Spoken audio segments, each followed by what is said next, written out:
ये ओआरपी का कैप्सूल इस बीमारी का इलाज नहीं है। इसको सर्जरी की जरूरत है। 19 ऑफिसर चिन्ह संगठनों के अध्यक्ष हैं।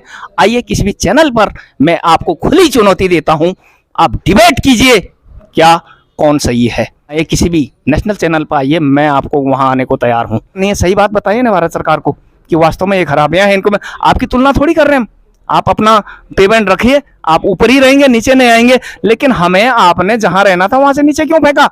सवाल इस बात का है कि हमें हमारा अधिकार कब मिलेगा। प्रवक्ता हैं गौरव सेनानी एसोसिएशन के। नमस्कार, मैं एक्स एसएम खुशहाल सिंह गौरव सेनानी एसोसिएशन की तरफ से आप और आपके यूट्यूब चैनल का बहुत बहुत धन्यवाद, आभार प्रकट करता हूं।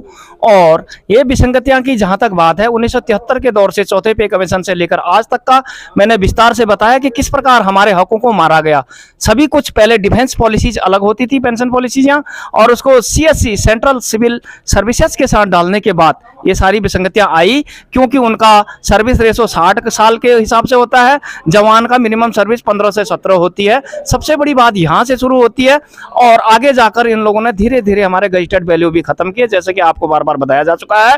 राष्ट्रपति के कलम की पावर कहां गई? हिंदुस्तान का लोवेस्ट गजेटेड रैंक जब लेवल 8 4800 से शुरू होता है, जबकि नायब सूबेदार साहब 35,406 पर आप शुरू करते हैं। सिविल का हेडमास्टर साहब, बीडीओ साहब, सर्किल इंस्पेक्टर साहब, तहसीलदार साहब के रेंज में हम लोग आते हैं। लेकिन आपने ऐसा नहीं किया। फौज में तो छोड़िए, सिविल के लायक भी आपने नहीं रखा। सारे संस्थाएं डीजीआर ने, सारी सिक्योरिटी एजेंसी के मालिक आप हैं। कल को यहाँ एक सीआईडी खुलती है तो उसके मैनेजर भी आप हैं। हमारे को ग्रेड लो होने की वजह से सिविल में भी ठीक से नौकरी नहीं मिलती है। यहाँ भी हम वहाँ से तो गए, लेकिन रिटायर होने के बाद भी आपने हमें कहीं का नहीं छोड़ा। धन्यवाद आपके चैनल का, आप लोगों ने। लेकिन जो आप ओआरओपी में जो हमें विसंगतियां उठा रहे हैं, इन सभी को केंद्रित करके ही ओआरपी थी, जो 35 से 50 साल के उम्र के जवानों के लिए होनी चाहिए थी। आपने इसी का फायदा उठा करके 58 से 60 साल के ऑफिसर्स लेफ्टिनेंट जनरल तक शामिल किए। तो क्यों ना, क्यों सीआरपीएफ, बीएसएफ, पैरामिलिट्री फोर्स का क्या दोष है? वो क्यों ना मांग करें? सेंट्रल की सभी एजेंसियां ओआरपी के हक के दायरे में आई हैं और वो भी मांग करें। क्योंकि आप क्यों ले रहे हैं? आप भी तो 60 साल में रिटायर हो रहे हैं साहब। और वापिस जो हक हमें मिलना था वो आपने छीन लिया। ग्रेड आपने हमारे छीने, गजेटेड वैल्यू आपने हमारी छीनी, पेंशन आने के बाद सारी पोस्टें आपने छीनी। इसलिए ओआरपी का कैप्सूल इस बीमारी का इलाज नहीं है। इसको सर्जरी की जरूरत है। 1973 से आज तक की खामियों का पहले सर्जरी करें, then pension policy index, maximum index किसी भी रैंक के, एक भी रैंक हमारा ऐसा नहीं है जो मिनिमम 15 इंडेक्स किसी रैंक के लेता हो। सिपाही भी नहीं लेता। 16 साल में जब एसी पे हवलदार होता, 17 में रिटायर होता है, इंडेक्स मिलता है एक।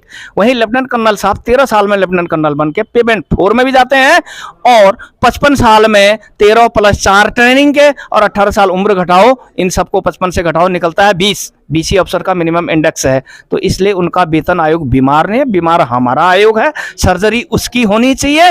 और इसीलिए 25 साल में आप लेफ्टिनेंट टीएस कर्नल भी बनोगे, और आपका कोई भी कर्नल साहब 2014 वाले कर्नल साहब से ऊपर ही है। लेकिन मैं आपसे पूछना चाहता हूं, 2014 का रिटायर सूबेदार साहब मेरे से ऊपर कैसे है? क्योंकि यही तो विसंगति है। कौन कहां से हटवा, किसकी कहां बननी चाहिए थी? कोई पेंशन इंडेक्स फिक्सेशन पॉलिसी आपकी नहीं है। अगर ऐसा नहीं है तो आप ओआरपी किस चीज की दे रहे हैं? मुझे उसकी परिभाषा चाहिए। पहली गलत परिभाषा मिलनी किसे चाहिए?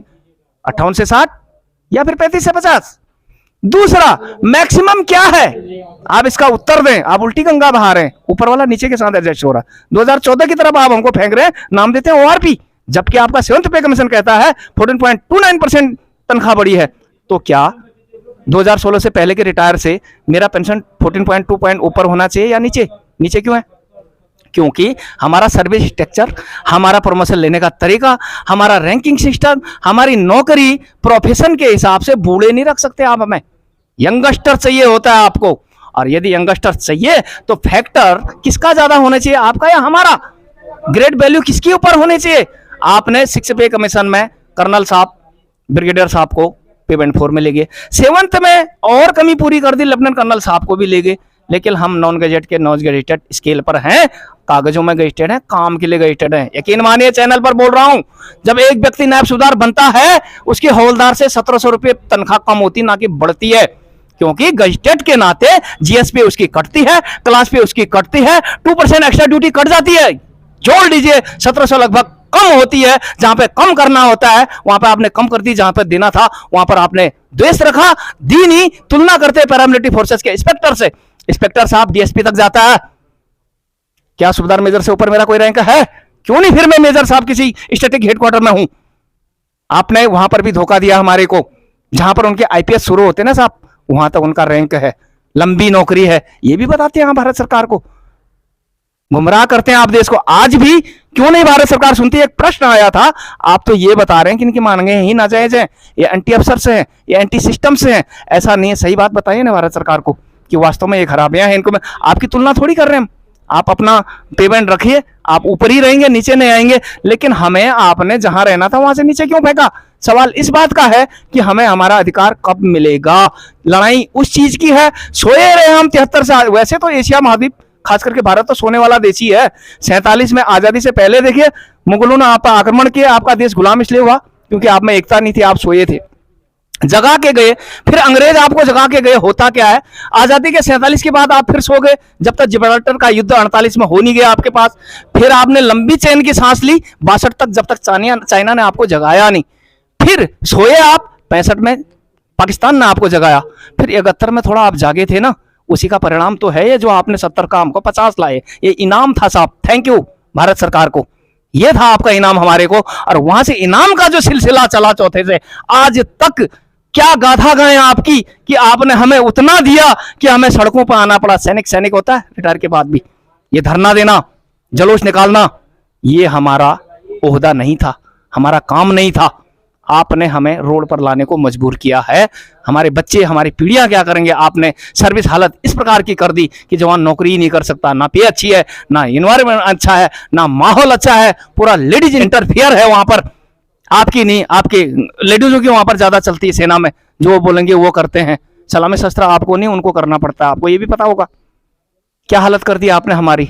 नौकर बनने जा रखे हैं क्या हमारे बच्चे आपके? आने वाली पीढ़ियों को क्या जवाब देंगे हम? ये गुलामी, ये अंग्रेजियत का, ये ब्रिटिश का चश्मा उतार के देख लिया होता ना साहब, तो हमारी ये हालत नहीं होती, ना ही हमें सड़कों पर आना होता। और आज भी आप भारत सरकार को गुमराह करने में लगे। सही बात, मैं आपके चैनल के माध्यम से एनी जर्नल और देहरादून एसोसिएशन के जो भी ऑफिसर, जिन संगठनों के अध्यक्ष हैं, आइए किसी भी चैनल पर मैं आपको खुली चुनौती देता हूं, आप डिबेट कीजिए क्या कौन सही है। मैं आह्वान करता हूं पूरे देश को कि आप डिबेट में आइए, किसी भी नेशनल चैनल पर आइए, मैं आपको वहां आने को तैयार हूं। इसलिए ज्यादा न कहते हुए, जो हमारे साथ अन्याय हुआ इसको मैं जनता के साथ जाने ग्राउंड लेवल पर। ऐसा नहीं कि हम 12 तारीख को गए और 20 को गए सो गए।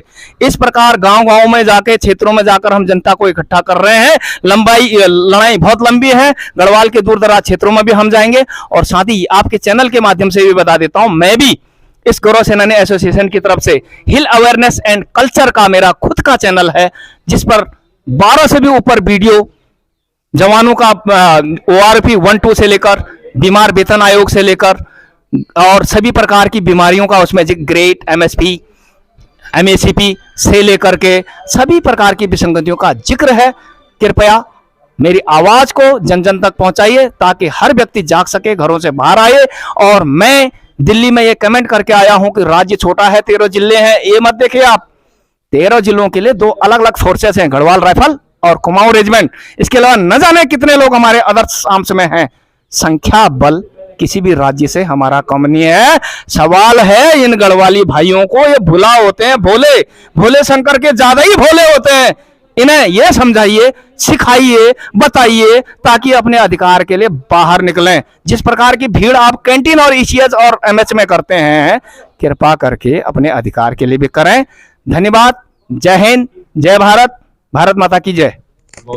धन्यवाद खुशहाल साहब आपका बहुत बहुत। इन्होंने जो है अपनी बातें रखी और अब जो उनकी डिमांड्स हैं उस चीज़ को बेखौफी के साथ रखा।